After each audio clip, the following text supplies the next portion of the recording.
Sa pagputok po ng pag-aresto kay dating Pangulong Rodrigo Duterte at mga babala ni BP Sara tungkol sa mga darating na eleksyon, ilang mambabatas pa rin ang nanawagang huwag sanang haluan ng politika ang nangyaring pag-aresto.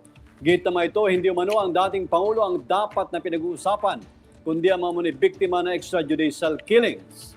Sa kwentuhan, makasama natin si Jason Gusiletar. President Cheese Escudero, naaani ng samut-saring reaksyon ang nangyaring pag-aresto kay dating Pangulong Rodrigo Duterte. Ngunit nanawagan ang senador sa publiko at sa mga kumakandidato ngayong midterm elections na samantalahin ang pangyayaring ito para sa kanilang mga sariling interes.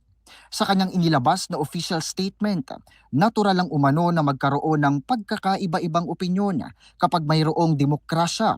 Ngunit pakiusap ni Escudero, wag na sanang gatungan pa o palalain ang sitwasyon ng mga kumakandidato, lalo na't sa Mayo na ang midterm elections.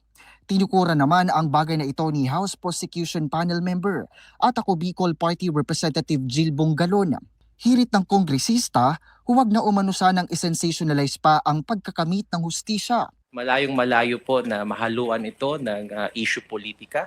Sapagkat ang mithiin natin dito ay mabigyan ng hustisya yung mga biktima ng extrajudicial killings na kawawa and until now seeking justice for so many years because of the blood implementation of war on drugs. So huwag gawing sanang issue political, huwag nang i-sensationalize, not just because a former president was arrested. It's not about him, it's about the victims of the AG case. Kagaya ni Bongalon, naniniwala rin si Natingog Party Representative Jude Asidre at La Union Representative Paulo Ortega na ang mga biktima umano ng extrajudicial killings ang binibigyang pansin at pinag-uusapan. Ito usapin ng kampo ng mga Duterte versus kanino. Ito pa yung usapin ng krimen na nagawa, di ba? Extrajudicial killings will always be illegal. We cannot allow personalities to define the narrative, whether it's pro or against. Dapat, kaya ako paulit-ulit, dapat ang attention natin nandun sa mga biktima. Sila po dapat ang binibigyan natin ng pansin. Kung sino man ang kailangang managot sa pagpatay sa mga taong ito, sa mga biktima ng AJK, kailangan managot.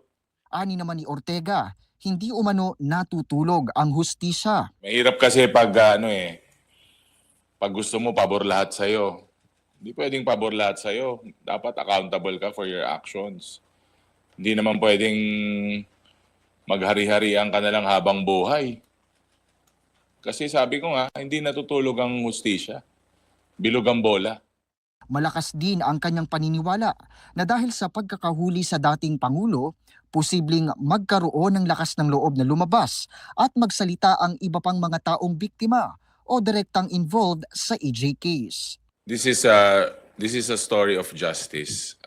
At ang lahat ng kwento kailangan may katapusan. We have to finish the story. And therefore, sabi ko nga, ang bida dito ang dapat makakamit ng hustisya yung mga biktima po, saka yung mga nakita po natin na pamilya nila. Jason Gusilatar para sa Kwentong Politiko.